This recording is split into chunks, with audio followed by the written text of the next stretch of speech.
মোরলের রাক্ষসী বউ। এই তো, এই অসময় তুই আমাদের ডেকেছিস কেন? তোর কি মরণের ভয় নেই? যখন তখন তুই ওদের ডাকিস, ঘর থেকে তোর ঘাড় আলাদা করে দিব কিন্তু। না, তোমরা রাগ করো না, আমি তোমাদেরকে খুশি করব। আমাদের নাকি খুশি করবে? বেশ, তবে বল, কেন ডেকেছিস আমাদের? আমি পৃথিবীর সবচেয়ে শক্তিশালী তান্ত্রিক হতে চাই। দয়া করে তোমরা আমাকে সাহায্য করো। শখ দেখে বাঁচি না। এই পেতনি দেরি না করে ওর ঘাড়টা মুটকে দে তো। ওর সাহস অনেক বেড়ে গেছে। আহা, তোমরা রেগে যাচ্ছ কেন? বললাম তো, আমি তোমাদের খুশি করব। তোমরা যা চাইবে আমি তোমাদের তাই দিব। সত্যি বলছিস তো? যা চাইবো তাই দিবি? হ্যাঁ, সত্যি বলছি। বলো, কি চাও তোমরা? 10টা 5 থেকে 10 বছরের বাচ্চা চাই। তুই যদি আমাদের 10টা বাচ্চা খাওয়াতে পারিস, তাহলে তোকে আমরা পৃথিবীর সবচেয়ে শক্তিশালী যান্ত্রিক বানিয়ে দেব। আমার বাচ্চাদের মাংস খেতে খুব ভালো লাগে।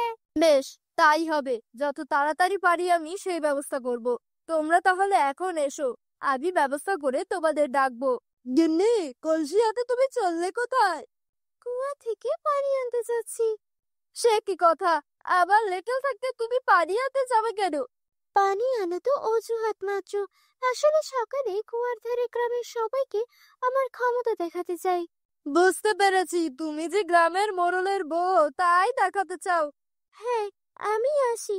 এই লেটেল, হিসাবগুলো নিয়ে আয়। এত বড় একটা গ্রাম, কিন্তু একটা মাত্র কুয়া। সকাল সকাল পানি নিতে এলেও বেলা গড়িয়ে যায়। সে কথা ঠিকই বলেছেন ভাবি। এত সকাল সকাল পানি নিতে আসি, তবুও দেখি লম্বা লাইন পড়ে গেছে। কে জানে কখন আমাদের সময় আসবে। ওদিকে বাড়ির সব কাজ ফেলে রেখে এসেছি। বাড়ি গিয়ে সকালের কাজ শেষ করতে দুপুর হয়ে যায়। এই, সবাই সরে যাও, আমি পানি নেব। এই যে মহিলা এসেছে একজন, গ্রামের মোড়লের বউ হয়ে যেন সকলের মাথায় একদম কিনে নিয়েছে। সেই কোন সকালে এসে দাঁড়িয়ে আছি, আমরা পানি নিতে পারছি না, আর উনি সবার শেষে এসে কিনা এখন সবার আগে পানি নেবেন। হ্যাঁ, মোরলের বউ হয়ে মাথা কিনে নিয়েছি। ক্ষমতা থাকলে তোমরাও কিনে দেখাও। এই সরো সবাই। দেখলে ভাবি, প্রতিদিন এসে এভাবে পানি নিয়ে চলে যায় আর তামাক দেখিয়ে যায়। সে তো দেখবই, ফকিরের ঘর থেকে গিয়ে মোড়লের ঘরে উঠেছে কিনা। ভালো বাড়ির মেয়ে হলে আর এমন করতো না। চলো, আমরা পানি নিয়ে বাড়ি চলে যাই, অনেক কাজ পড়ে আছে। পরের দিন সকালে সবাই আবারও কুয়ার ধারে লাইন করে দাঁড়িয়ে আছে। এমন সময় মোরলের বউ আসে। ওই দেখ, চলে এসেছে মোরলের বউ। আমাকে দেখে মুখ কালো বানানো। দাঁড়াও, দেখাচ্ছি মজা। এই বলে মোরলের বউ ওই মহিলার গায়ে ধাক্কা লাগিয়ে চলে যায়। আহ, চোখে দেখতে পান না নাকি? এভাবে কেউ কাউকে ধাক্কা দেয়? মোরলের বউকে দেখে সম্মান করে সরে না দাঁড়ালে এভাবে ধাক্কাই খেতে হয়। তার চেয়ে বড় কথা, তোদের মতো গরিবদের তো এটার জন্য খুশি হওয়া দরকার যে মোরলের বউ তোদের গায়ে ধাক্কা দিয়েছে। শোন, এখন আমাকে পানি নিতে দে। দেখলে ভাবি, আজও এসে আগে আগে পানি নিয়ে চলে গেল, আবার অপমানও করলো। একে আর ছাড়া যাবে না। আচ্ছা, মোড়ল তো বিয়ে করেছে, অনেক দিন হয়েছে, কিন্তু ওদের এখনো বাচ্চা হলো না। এটা তো তুমি ঠিক বলেছো, এই কথা তো আমার মাথায় আসেনি। কাল আবারও আসতে দাও, ওকে তারপর মজা বোঝাবো। কি বউ, এমন নাকি ফুঁসতে ফুঁসতে বাড়ি ফিরলে যে? কি হয়েছে তোমার? তার রাগ দেখাবো না? ওই মোড়লের বউ প্রতিদিন পরে এসে আগে পানি নিয়ে যায়। আজকে আবার গায়ে ধাক্কা দিয়েছে, সাথে অপমানও করেছে। মোড়লের বউ বলে ওর খুব দেমাক, সবার সাথে খারাপ ব্যবহার করে। ওসব মানুষের ব্যবহারে কষ্ট পেও না, আল্লাহ ওদের বিচার করবেন। এই তান্ত্রিক, তুই আমাদের আশা দিয়েছিলি ছোট্ট বাচ্চা খাওয়াবি, এখনো তোর কোনো খবর নেই কেন? আমি চেষ্টা করছি, ব্যবস্থা করতে পারলেই তোমাদের ডাকবো। মনে রাখিস, বাচ্চা না পেলে তোকে চিবিয়ে করে শাকচুন্নি সেখান থেকে চলে যায়। খুব তাড়াতাড়ি আমাকে একটা ব্যবস্থা করতেই হবে, না হলে ওরা আমাকে ছাড়বে না। ভাবি, আমরা তো অনেক কিছু পরিকল্পনা করে এসেছি, কিন্তু মোড়লের বউয়ের তো আজ দেখাই পাচ্ছি না। আর একটু অপেক্ষা করো, ঠিক চলে আসবে।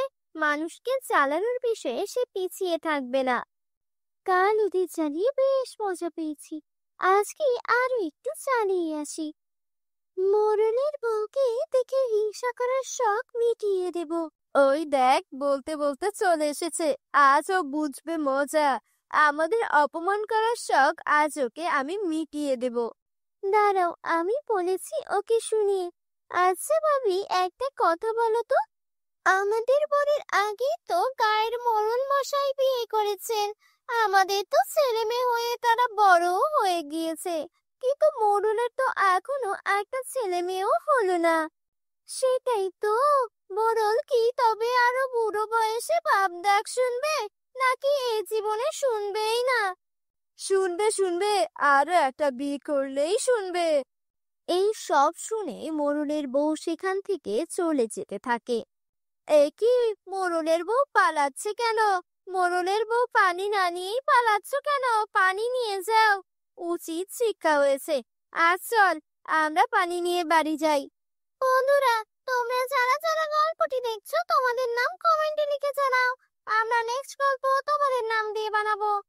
গিন্নি, কি হয়েছে তোমার? এভাবে কাঁদতে কাঁদতে কোথা থেকে এলে তুমি? কি হয়েছে তোমার, আমাকে বলো। আমাদের যে সন্তান নেই, সেটা নিয়ে গ্রামের সবাই আমাকে কথা শোনাচ্ছে। তুমি এত মন খারাপ করো না গিন্নি, আমরা তো ডাক্তার দেখাচ্ছি, খুব তাড়াতাড়ি আমাদের সন্তান হবে। তুমি ওসব নিয়ে কোনো চিন্তা করো না। তুমি আমাকে আর মিথ্যা সান্ত্বনা দিও না। ওরা বলছে তুমি আরেকটা বিয়ে করলে তবেই নাকি তোমার সন্তান হবে। ওসব তোমাকে রাগানোর জন্য বলেছে। তুমি ওদের কথায় কান দিও না। আমি তোমাকে দরকার হলে শহরে নিয়ে যাব, সেখানে সবচেয়ে বড় ডাক্তার দেখাবো।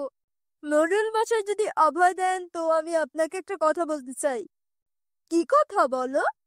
আপনি তো জানেন গিন্নির সন্তান হবে না, কতই তো চিকিৎসা করালেন, আর আপনারও তো বয়স বাড়ছে।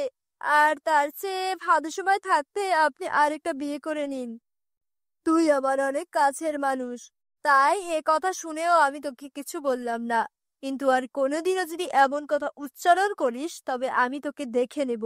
আমার গিন্নিকে আমি অনেক ভালোবাসি। মাফ করবেন মোড়ল মশাই। মোড়লের রাক্ষসী বউ।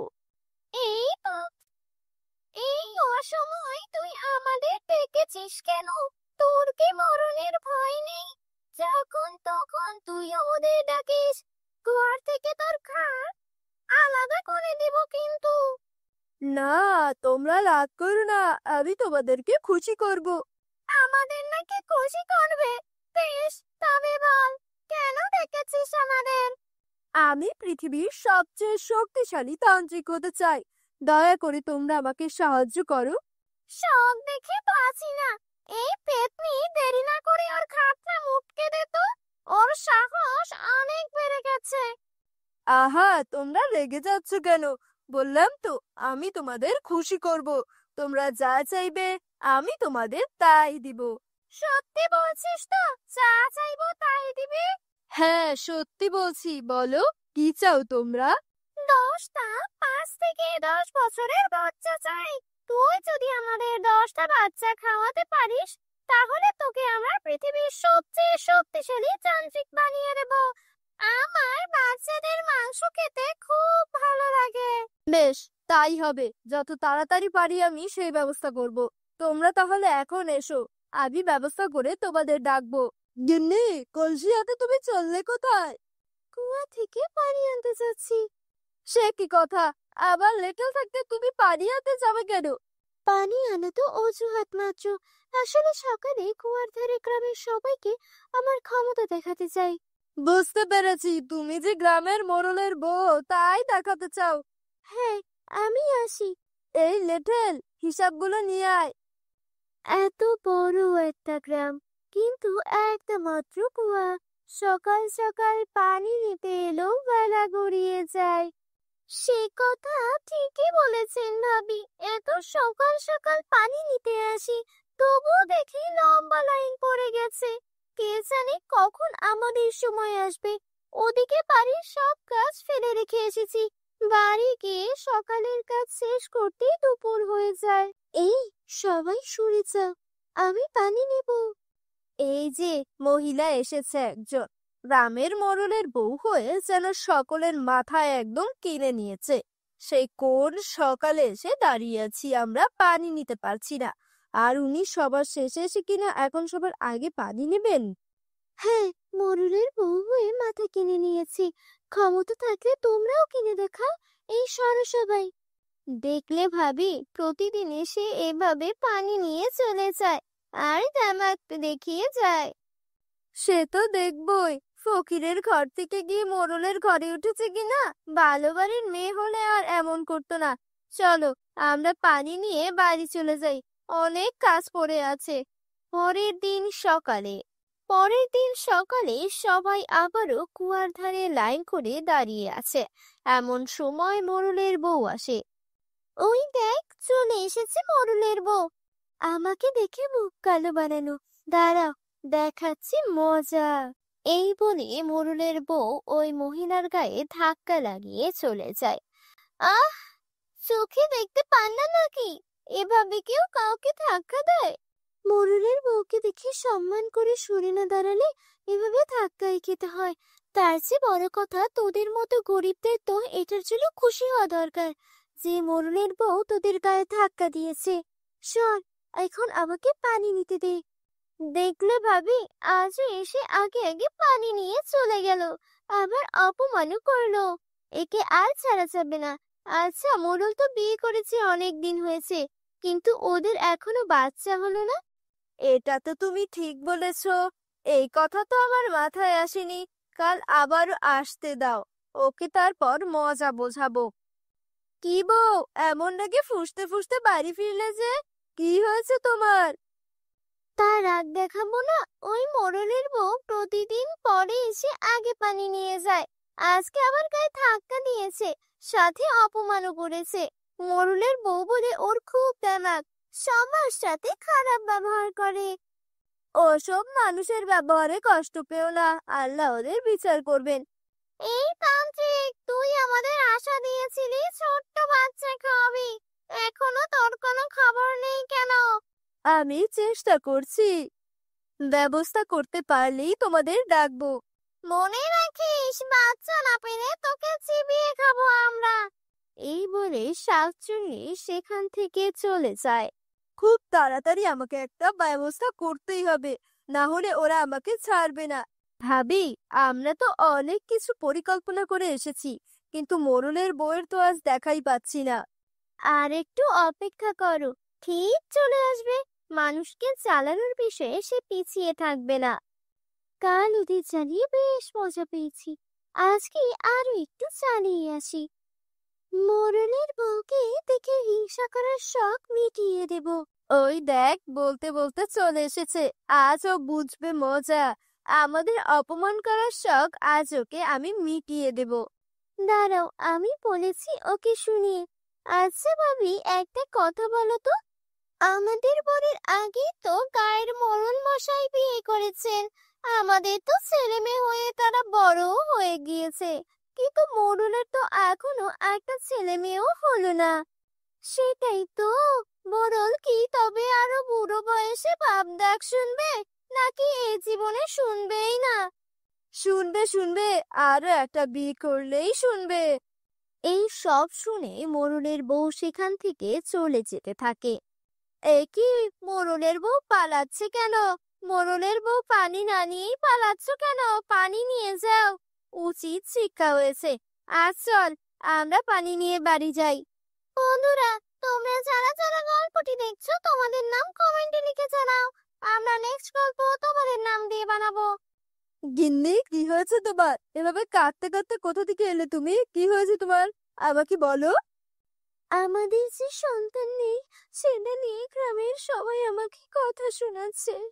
তুমি এত মন খারাপ করো না গিন্নি, আমরা তো ডাক্তার দেখাচ্ছি, খুব তাড়াতাড়ি আমাদের সন্তান হবে।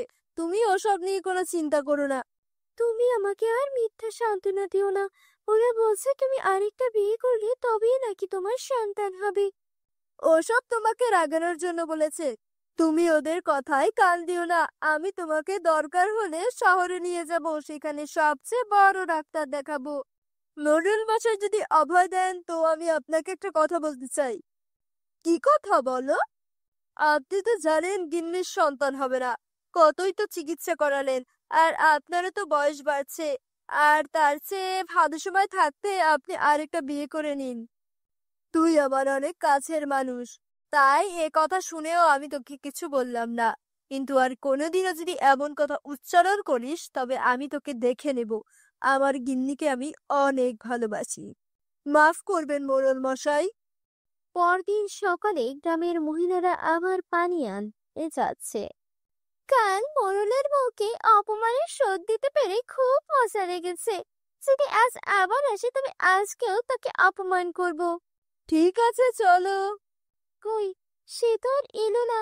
কাজে অপমান হয়েছে, আসবে কি করে? তা যা বলেছ, তবে সে না আসলেও আমরা যাব।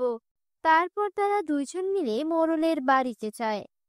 এ কি, আমার বাড়িতে তোমাদের কে চাই? কালকের ব্যবহারের জন্য ক্ষমা চাইতে এসেছি নিশ্চয়ই। ক্ষমা চাইতে কেন আসবো? আমরা কি ভুল কিছু বলেছি? আমরা তো এসেছি আপনাকে দেখতে। এসে মোড়লের বউ প্রতিদিন আসে, সে আজ এলো না, কিছু হলো কিনা তাই দেখতে এলাম। আমি তো ভাবলাম একদিনে আবার মা হয়ে গেল কিনা, তা আসি। আপনি তো দেখি ঠিকই আছেন। এই চল। গিন্নি, ওরা এসেছিল কেন?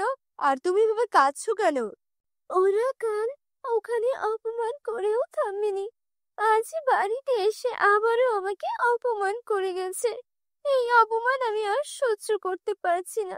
তুমি কিছু কর, না হলে আমাকে আর বাঁচাতে পারবে না।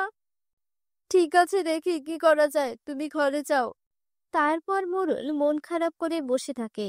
তখন লেঠেল বলে, মোড়ল মশাই, আমি একজন তান্ত্রিকের খোঁজ জানি, অনেক বড় তান্ত্রিক। অনেক অসাধ্য সে সাধন করতে জানে।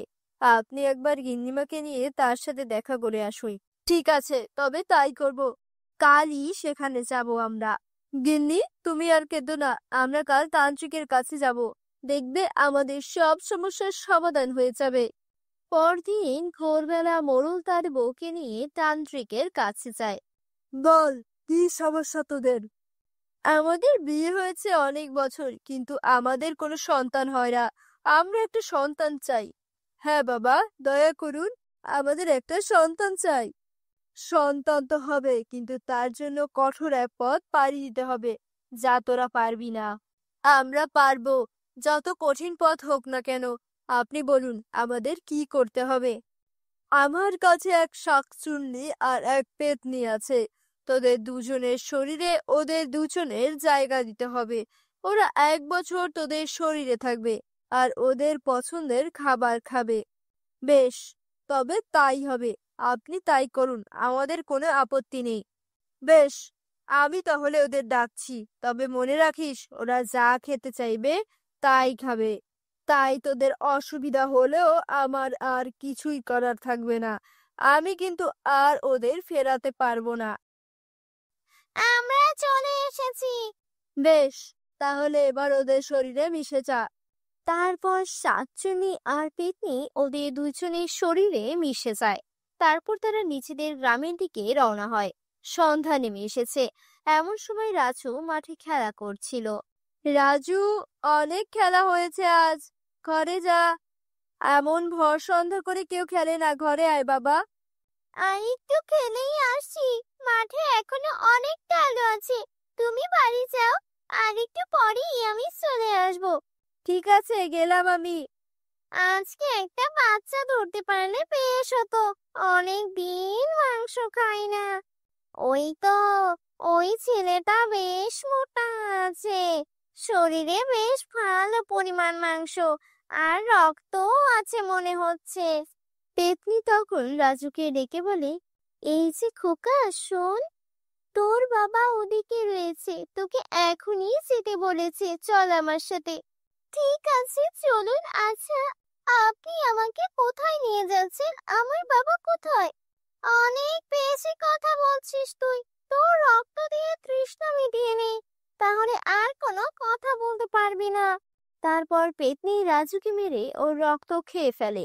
তারপর শাকচুন্নি কাশে নিয়ে যায়। এই দেখ, শাকচুন্নি এটা ধরে নিয়ে এসেছি। তা এমন অজ্ঞান হয়ে আছে কেন? অনেক বেশি কথা বলছিল, তাই ওর রক্ত খেয়ে এসেছি। তুই এবার মাংস খেয়ে ফেল। বউ, রাজু কোথায়? এখনো মাঠ থেকে বাড়ি আসেনি। আমি ডাকতে গিয়েছিলাম, বললো একটু পর আসি। ছেলেটা দিন দিন খুব দুষ্ট হয়ে যাচ্ছে, তুমি কি ওকে একটু নিয়ে এসো। ঠিক আছে। কি, মাঠে তো কেউ নেই, বাড়িতেও রাজু নেই, তাহলে গেল কোথায়? এদিক ওদিক একটু দেখি। রাজু, রাজু, ওই রাজু। না, কোথাও তো দেখতে পারছি না। নাকি আমি আস্তে আস্তে ও বাড়ি চলে গেছে। দেখি তো। তুমি চলে এলে? রাজু কোথায়? সে কি, ও আসেনি? না, তুমি ওকে খুঁজে পাওনি? মাঠে তো কেউ নেই, আমি এদিক ওদিক অনেক খুঁজে দেখেছি, কিন্তু কোথাও পেলাম না।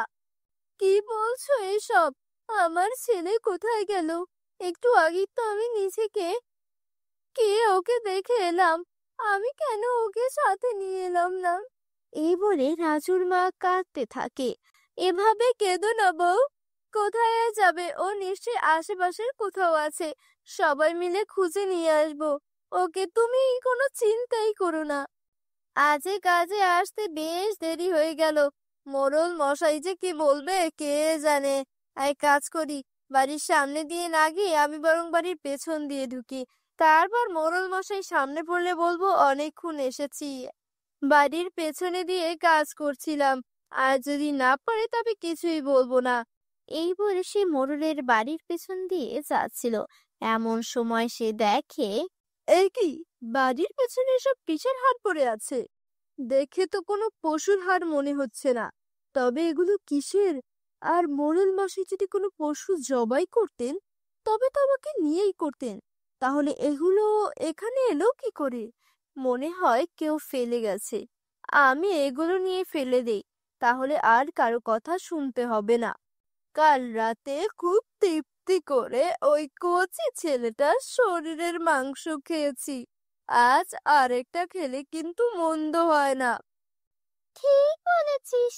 আর ওই কচি ছেলের রক্ত খেয়ে আমার আরো রক্ত খেতে ইচ্ছে করছে। এখন এসব কথা আর বলতে হবে না, দেয়ালেরও কার আছে। সে কখন এসেছি, মোড়ল মশাইয়ের কোনো কোনো খবরই তো নেই। অন্যদিন হলে তো এত বেলায় কাজ করিয়ে অস্থির করে ফেলতো। আজ তার কোনো পাত্তাই পাওয়া যাচ্ছে না। কিরে, একা একা কি বিড়বিড় করছিস? ও কিছু না। চলুন মোড়ল মশাই, আজ তো তালুকদারের কাছে যাওয়ার কথা। তুই যা, আমার শরীর তেমন ভালো লাগছে না। আজ মোড়লের হঠাৎ কি হলো কিছুই বুঝতে পারছি না। ওনার অনেক বেশি শরীর খারাপ থাকলেও এমন করেন না। আর আজকে তো দেখতে তেমন অসুস্থও মনে হলো না, বরং আরো বেশি সুস্থ লাগছিল। তাও কেন এমন করলেন কিছুতেই বুঝতে পারছি না। সে যাই হোক, আমি আমার কাজ করি। মন খারাপ থাকার কারণে এমন হতে পারে। আমার কেন যেন মনে হচ্ছে মোড়লের বাড়ির পেছনেই হাড়ের সাথে এই বাচ্চাগুলো হারিয়ে যাওয়ার একটা সম্পর্ক আছে। দুদিন দুটো বাচ্চা হারিয়ে গেল, আর সে দুদিনেই মোড়লের বাড়ির পিছনে আমি হাড় পেলাম। হাড়গুলো দেখেও আমার বেশ সন্দেহ হয়েছিল। এটা আর এড়িয়ে গেলে হবে না। আমি গিয়ে সবার সাথে একটু কথা বলি। কিছু হলে পরে নিজেকে ক্ষমা করতে পারবো না। চাকরির ভয়ে গ্রামের মানুষের এত বড় ক্ষতি আমি হতে দিতে পারি কি করে? এই গ্রামে এসব কি হচ্ছে? আমি কি করে আমার ছেলেকে ভুলে থাকবো? আমাদের আর এভাবে বসে থাকলে চলবে না। কিছু একটা করতেই হবে। তিনটা বাচ্চা নিখোঁজ। তারা কোথায় আছে, কেমন আছে, বেঁচে আছে কিনা কিছুই জানি না আমরা। এমন সময় লেঠেল দৌড়ে আসে। কিরে, তুই এভাবে হাঁপাতে হাঁপাতে আসছিস কেন? স্থির হ। তালুকদারের ছেলে নিখোঁজ হওয়ার কথা শুনে আমার মাথা আর কাজ করছে না। আমি তোমাদের একটা কথা বলতে চাই। আমার মনে হচ্ছে এসবের সাথে মোড়ল জড়িত। কি বলছিস এসব? হ্যাঁ, ঠিকই বলছি আমি। দুদিন দুটো বাচ্চা নিখোঁজ হয়েছে, আর এই 2 দিনেই আমি মোড়লের ঘরের পিছনে অনেক হাড় পেয়েছি। সেই সাথে আমি মোড়লের অনেক পরিবর্তন খেয়াল করেছি। বলিস কি? এখনই চলো। সবাই দেখি কি অবস্থা। সবাই তখন মোড়লের বাড়ির পেছনে যায়। আরে সত্যি তো, আজও এখানে হাড় পড়ে আছে। তার মানে এদের সন্তান নাই বলে গ্রামের সবার সন্তান খাওয়া শুরু করেছে। চলো, আজ ওদের ছাড়বো না। তখন সবাই মিলে মোড়ল আর তার বউকে ধরে। এই গ্রামে তোদের কোনো জায়গা হবে না, বেরিয়ে যা তোরা। আর যদি কোনোদিন এই গ্রামে তোদের দেখি তাহলে সেদিন তোদের মেরে ফেলবো। আমরা তো বুঝতে পারছি, কিন্তু আমাদের সাথে শাকচুনি আর পেতনি আছে, ওরা এই কাজগুলো করেছে। তাহলে এবার আমরা কি করব? তান্ত্রিকের কাছে চলো, দেখি কোনো উপায় করা যায় কিনা। কিরে, তোরা এখনো এসেছিস কেন? তোদের তো 1 বছর পর আসার কথা। বাবা, আপনার শাকচুনি আর পেতনি 3জন বাচ্চাকে খেয়ে ফেলেছে। আর গ্রামের লোকেরা আমাদের মেরে গ্রাম থেকে তাড়িয়ে দিয়েছে। আমাদের সন্তান চাই না, আপনি ওদের ফিরিয়ে নিন। না না না, তা হবে না। না না, তা হবে না। আমি তো আগেই বলেছিলাম, একবার দিয়ে দিলে আর সম্ভব না। এখন উপায় কি আমাদের? তান্ত্রিক তো কোনো উপায় বলে দিল না। এবার তাহলে আমাদের কি হবে? আমরা যেখানেই থাকি ওরা আমাদের দিয়ে মানুষ মারবে। নিজেদের সন্তানের লোভে আমরা অনেক বড় ভুল সিদ্ধান্ত দিয়ে ফেলেছি। তাই এর মাসুল এখন আমাদের দিতে হবে। কি বলছো তুমি? এসব আমরা কি করব তাহলে? এখন শাকচুনি আর পেতনিকে বলবো আমাদের খেয়ে ফেলতে। তাহলে ওরা আমাদের ব্যবহার করে মানুষের ক্ষতি করতে পারবে না। আমরা আমাদের লোভের মাসুল দেব। তুমি আমার জন্য জীবনে অনেক কিছু করেছো, তাই তুমি যা বলছো তাই হবে। এখন সন্ধ্যা নেমে এসেছে, চলো লুকিয়ে আমাদের বাড়িতে যাই। জীবনের শেষ নিঃশ্বাস ওখানেই ত্যাগ করব। কি রে, তোরা আমাদের ডেকেছিস কেন? আমরা চাই তোমরা আমাদের দুজনকে খেয়ে তারপর অন্যদের খাও। বলিস কি? তাহলে আর দেরি কেন? চল শাকচুন্নি, আর দেরি না করে ওদের খেয়ে নে। কচি মাংস খেয়ে খেয়ে মুখ পাঞ্চি হয়ে গেছে। হ্যাঁ, তাই কর, দুটোকে একবারে খেয়ে নেব। তারপর তারা মোড়ল আর তার বউকে খেয়ে ফেলে। এই হুজুকের মাথায় আমরা এটা কি করলাম? ওরা তো আমাদের বোকা বানিয়ে দিল। কি বলছিস? বোকা বানানো কি করে? আরে ওরা তো মরে গেলে এখন আমরা বাকিগুলো কান খাড়ে ভর করে খাবো। তো কি হয়েছে, ওই তান্ত্রিককেও আমরা খেয়ে নেব। তাহলে আমাদের কাছে আর কোনো শক্তি চাইতে পারবে না। কিরে তোরা, এখন এখানে কেন? আমরা এখন তোকেও খাবো, ওদেরও খেয়েছি। আমি কি করলাম? আমার লোভে এতগুলো প্রাণ চলে গেল। আমি শক্তিশালী না হতে চাইলে এত জীবন চলে যেত না। আর আমারও আজ এভাবে প্রাণ হারাতে হতো না। এজন্যই বলে, লোভে পাপ, পাপে মৃত্যু। বন্ধুরা, তোমরা যারা যারা গল্পটি দেখছো তোমাদের নাম কমেন্ট বক্সে কমেন্ট করে জানাও, কারণ তোমাদের নাম দিয়ে তৈরি হবে আমাদের পরবর্তী কার্টুন ভিডিও। ভিডিওটি ভালো লেগে থাকলে চ্যানেলটি সাবস্ক্রাইব করে দিও। শাকচুন্নির চটা। অনেকদিন আগের কথা, এক গ্রামে অনেক পুরনো একটি আম গাছ ছিল। সেই গাছের নিচ দিয়ে রাতের বেলা তো দূরে থাক, ভর দুপুর বেলাতেও কেউ যেতে চাইতো না, কারণ সেই গাছে একটা দুষ্ট রাক্ষস বাস করত। সে গ্রামের মানুষকে অনেক ভয় দেখাতো। ওই গ্রামে খালেদা নামের একটা মেয়ে বাস করত। সে এসব কিচ্ছু বিশ্বাস করতো না।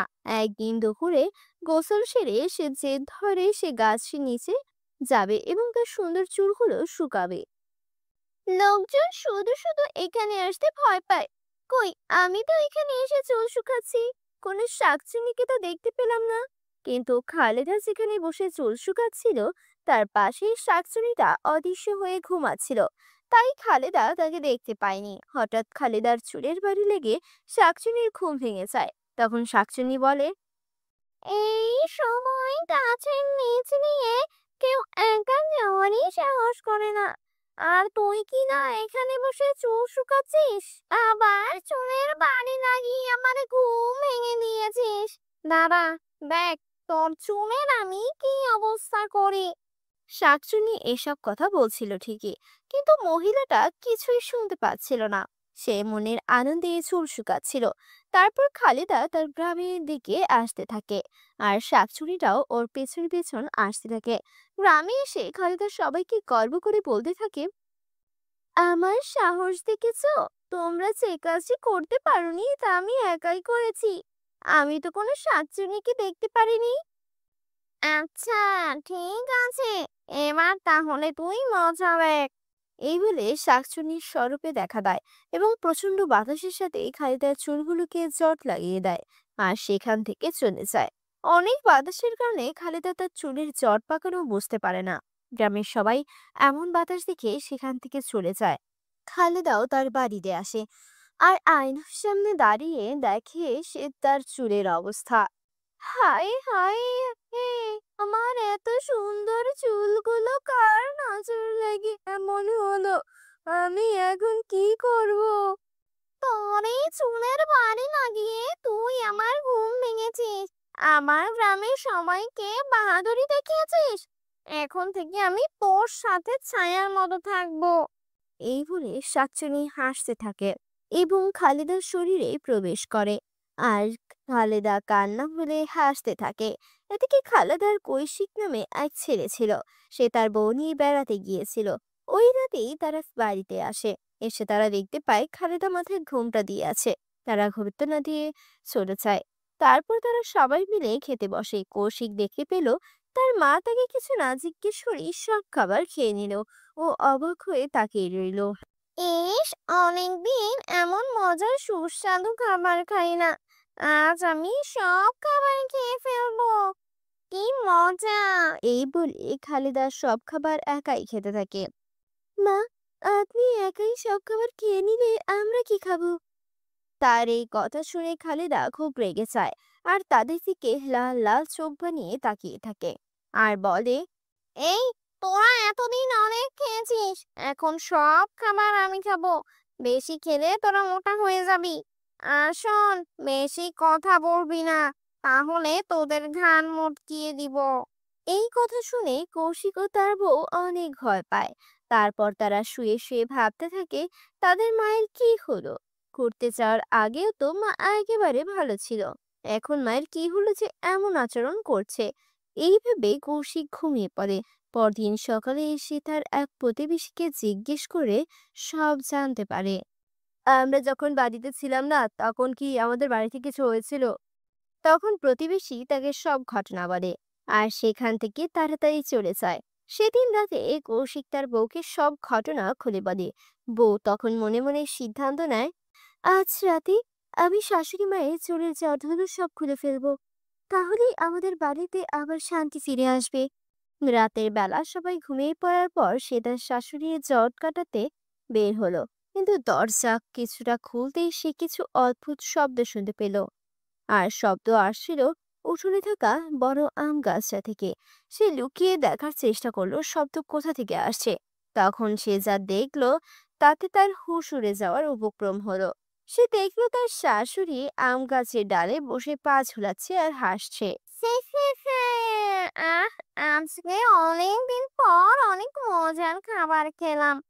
আজ আর বাইরে ঘুরতে যাব না, এখন ঘরে গিয়ে ঘুমাই। এই বলে রোজিনাকে তার ঘরে চলে যায়। ইস, এই বিছানাটা নরম না, এই কৌশিকটা কোনো কাজেরই না। ছেলে আর বৌমা মিলে শুধু শুধু খাচ্ছে আর শরীরে চর্বি জমাচ্ছে, আমাকে একটা ভালো বিছানা এনে দেয় না। এসব বক বক করতে করতে খালিদা ঘুমিয়ে পড়ল। এদিকে শাশুড়ির এমন কাজ কারবার দেখে বইয়ের সন্দেহ আরো গভীর হলো। সে নিশ্চিত তার শাশুড়ির ওপর কোনো শাকচুনি ভর করেছে। সে ভাবলো যত তাড়াতাড়ি সম্ভব শাশুড়ির জটাগুলো কেটে দিতে হবে, তাহলে শাকচুনির হাত থেকে রেহাই পাওয়া যাবে। সে আর দেরি না করে শাশুড়ির জট চুলগুলো কেটে দিল। সাথে সাথে শাশুড়ি চিৎকার করে বলে উঠল, এ, তুই আমার চোখ এনে দিলি, তোর তো সাহস কম না।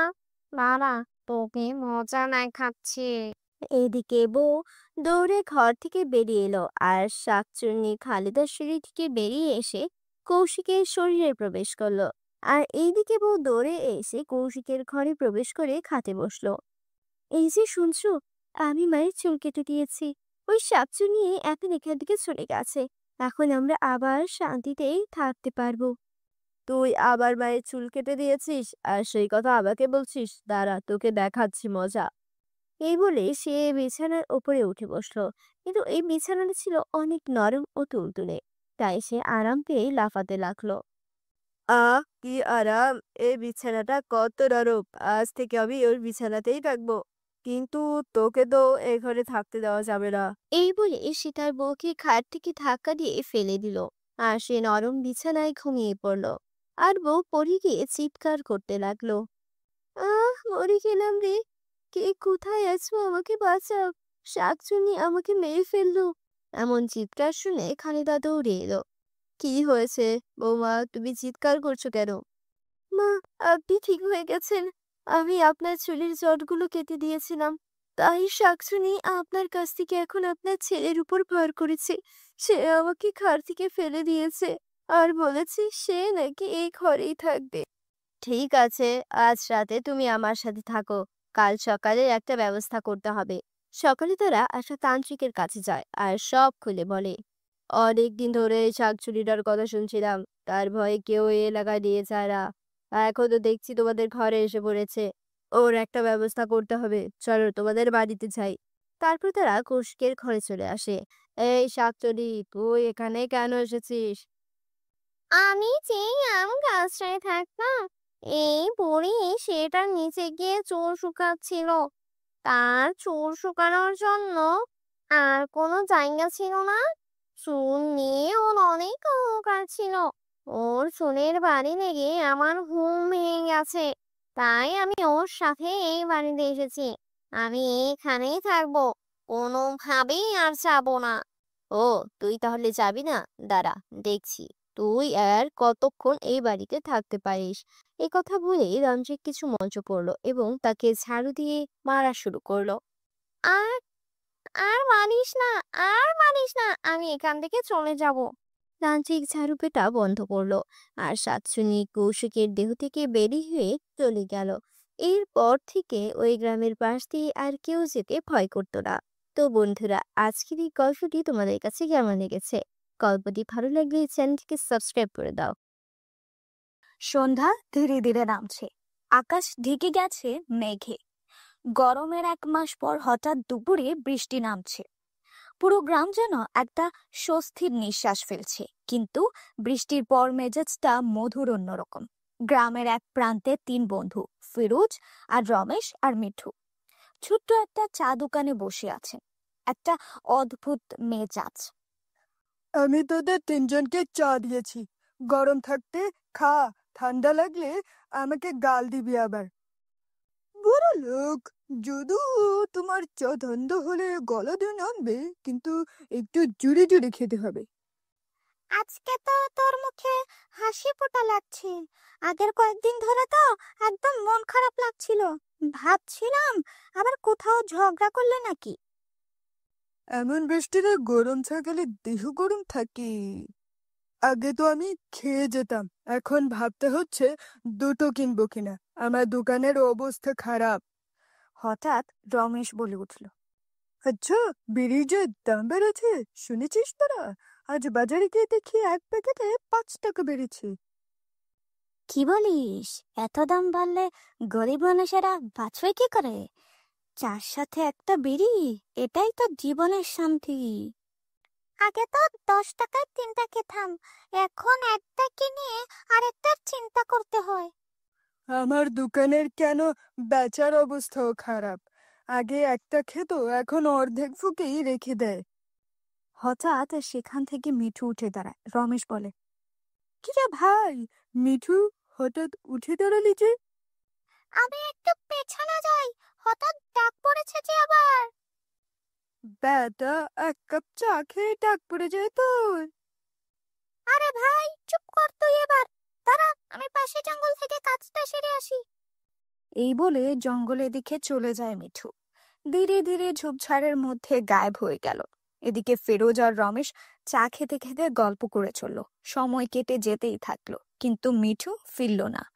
চারিদিকে একটু নীরবতা ছিল। ফিরোজ একটা শ্বাস ফেললো আর বলল, আরে রমেশ, বেশ কিছুক্ষণ তো হয়ে গেল, ছেলেটা এখনো আসেনি। ওর কিছু হলো নাকি আবার?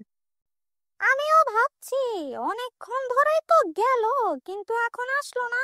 আমার চিন্তা হচ্ছে। এত রাতে কে যায়? রমেশ, তুই এক কাজ কর, তুই একটু গিয়ে দেখে আয়। চল এক কাজ করি, দুইজন মিলেই যাই। তারপর তারা দুজনে হাঁটতে হাঁটতে জঙ্গলের দিকে যাওয়া শুরু করলো। গাছগুলো ছায়া আরো গাঢ় হয়ে আসছিল, আর দূরে বজ্রপাতের গর্জন এক অদ্ভুত রহস্যময় পরিবেশ তৈরি করছিল। মিঠু, ও মিঠু, কিরে, কি গেলি? মিঠুর তো কোনো খোঁজ পাওয়া যাচ্ছে না, কোথায় গেল? চল আরো একটু সামনে গিয়ে দেখি। তারপর তারা সামনের ঝোপের দিকে এগিয়ে গেল। সামনে গিয়ে রমেশ বলে উঠল, দেখ ফেরোজ, সামনে কিছু একটা পড়ে আছে মনে হচ্ছে, চল সামনে গিয়ে দেখি। তারপর তারা সামনে গিয়ে দেখে মিঠুর নিথর দেহ পড়ে আছে। তারা দুইজনেই অবাক হয়ে দাঁড়িয়ে যায়, তাদের দুইজনের গায়ে কাঁটা দিয়ে উঠে। রমেশ বলে উঠল, একে মিঠুর অবস্থা, এই অবস্থা হলো কি করে? মনে হচ্ছে মরে গেছে। তখন ঝোপের মধ্যে থেকে কি যেন একটা নড়ে উঠে আর অদ্ভুত এক শব্দ করে ওঠে। ব্যাপারটা সুবিধার লাগছে না রে রমেশ, মনে হচ্ছে ঝোপের মধ্যে কিছু একটা আছে, কোনো ভয়ানক জীবজন্তু হতে পারে, চল এখান থেকে। এক মুহূর্তে তাদের উপর আতঙ্ক নেমে এলো। সব দিকে ভয় ঘিরে ধরে তাদের। একে অন্যকে তাকিয়ে একটা শব্দ না বলেই তারা দ্রুত হাঁটতে শুরু করলো। টর্চের আলো ঝলমল করছে, শুকনো পাতা আর ডালপালাগুলো তাদের হাতে ভেঙে পড়ছে। ঝোপঝাড় ঠেলে তারা দৌড়ে চা দোকানে ফিরে গেল। ওই জায়গায় কিছু একটা ছিল, আর সেটা মানুষ ছিল না ফিরোজ। কি হয়েছে তোর? এমন চোরের মতো কাঁপছো কেন? মিঠু, মিঠু মারা গেছে জঙ্গলে। এ কথা শুনে নিতাই চমকে উঠল আর বলে, কি বলছো? যতদূর আমি জানি এই জঙ্গলে কোনো বিপজ্জনক প্রাণী নেই। দাঁড়া দাঁড়া, একটু আন্দাজ করে নি। কি আন্দাজ করলে এবার বলো তো, দেরি না করে। পিশাচ! আমার মনে হচ্ছে সে আবার জঙ্গলে ফিরে এসেছে। পিশাচ? কই, এতদিন ধরে তো এই গ্রামে আছি, কোনোদিন তো শুনলাম না কোনো পিশাচের কথা। শোন, আজকে থেকে অনেক বছর আগে গ্রামে একটা পিশাচের উপদ্রব ছিল। তখন গ্রামের হেজারা তাকে জঙ্গলে বন্দি করেছিল। হয়তো কোনোভাবে সে আবার মুক্তি পেয়ে গেছে। মানে, ভূতটা আমার জাগ্রত হয়েছে। আমি নিশ্চিত বলতে পারছি না, তবে তোদের ওই মৃতদেহটা এভাবে ফেলে আসা ঠিক হয়নি। কে জানে এতক্ষণে ওই দেহটার কোনো অস্তিত্ব আছে কিনা। তাহলে আমাদের এখন কি করা উচিত? চল, আমি আছি সাথে, আমাদের এখনই যেতে হবে জঙ্গলে। রমেশ, আমার দোকান থেকে কেরোসিন নিয়ে আসিস সাথে করে। তারপর তারা তিনজন মানুষ মশাল হাতে নিয়ে ধীরে ধীরে অন্ধকার বনের দিকে হাঁটছে। আগুনের আলোয় তাদের ঘামান্ত মুখ স্পষ্ট দেখা যাচ্ছিল। তাদের চোখ পূর্ণ ছিল উত্তেজনায় ভরা। হাঁটার গতি ধীরে হলেও বুকের সংখ্যা একটি ছায়া দৌড়াচ্ছিল। চারিদিকে নীরবতা আর শব্দের মধ্যে তাদের মুখে একটা আটকে থাকা ভয় স্পষ্ট দেখা যাচ্ছিল, যা তারা লুকানোর চেষ্টা করছিল, কিন্তু টর্চের আলো সেটাকে অন্ধকারে ঢেকে রেখেছিল। হেঁটে হেঁটে একসময় তারা জঙ্গলের মধ্যে থাকা মিঠুর লাশের কাছে পৌঁছলো। ওই তো, ওই তো, ওই তো মিঠুর লাশ! হঠাৎ ঝোপঝাড় থেকে জোরালো গর্জনে কিছু বেরিয়ে এলো। লাল চোখ, বিকৃত মূর্তি, একটা পিশাচ। পেছনে সর, এখনই কিছু একটা করতে হবে। এই যেন রমেশ মশাল তেল দেওয়ার পরে যে বাড়তি কিছু তেল ছিল, ওইটা এক পাশে গোল করে ঢেলে দে তো। কেন নিতাইদা, এখানে তেল ঢেলে কি হবে? যা বলছি তাই কর, এত প্রশ্ন করিস কেন? নিতাইয়ের কথায় রমেশ তার কাছে থাকা তেল গুল করে ঢাললো। এদিকে পিচাস সামনের দিকে এগিয়ে আসছিল। এই শোন, তোরা আমার সাথে সাথে থাক। যে করেই হোক এই পিশাচকে এই কেরোসিনের বলের মধ্যে আনতেই হবে। এইদিকে পিশাচ সামনের দিকে এগিয়ে আসছে। যেই না পিশাচ কেরোসিনের বলের কাছে আসলো, তখনই ফিরোজ আর রমেশ তাদের হাতে থাকা মশালটি কেরোসিনের বলের মধ্যে ছুঁড়ে ফেলল, আর পিশাচের চারপাশে আগুন জ্বলতে থাকলো। আগুনটির ভেতরেই গর্জন শুরু করছে পিশাচ। আমি ছাড়বো না, আমি ছাড়বো না, আমি আবার ছেড়ব। সে গর্জন করে আগুন থেকে বেরিয়ে আসার চেষ্টা করে, কিন্তু আগুনের অদৃশ্য শক্তি তাকে আটকে রেখেছে। পুরো জঙ্গলে আগুনের জ্বলন্ত গন্ধ ছড়িয়ে পড়েছিল। মনে হচ্ছিল দূরে কোথাও হঠাৎ একটা গুঞ্জন উঠল, যেন 100 বছরের পুরনো গাছ ঢলে পড়ল। পিশাচের কাদার আওয়াজ ধীরে ধীরে মলিন হয়ে গেল। তিনজনই ওখানে নিস্তব্ধ হয়ে দাঁড়িয়েছিল। মনে হলো কিছুক্ষণের জন্য রাতের নীরবতা ফিরে এলো, আর পেছনে পড়ে থাকলো শুধু জ্বলে যাওয়া মশাল আর কেরোসিনের পড়া গন্ধ, আর একটা অদ্ভুত কাঁচা তেলার ধোঁয়ার গন্ধ বাতাসে ভেসে বেড়াচ্ছিল। তারা তিনজন জঙ্গল থেকে বেরিয়ে আসে, আর জঙ্গলের গভীরে পড়ে থাকে এক অভিশপ্ত অতীত। এটা আবারও ফিরে আসতে পারে যদি কেউ ভুল করে তার ঘুম ভাঙায়। বন্ধুরা, আজকের গল্পটা তোমাদের কেমন লেগেছে কমেন্ট করে জানিও, আর অবশ্যই লাইক দিও, শেয়ার করো, সাবস্ক্রাইব করো, আর আমাদের সাথে থাকো। পরের গল্পে দেখা হবে।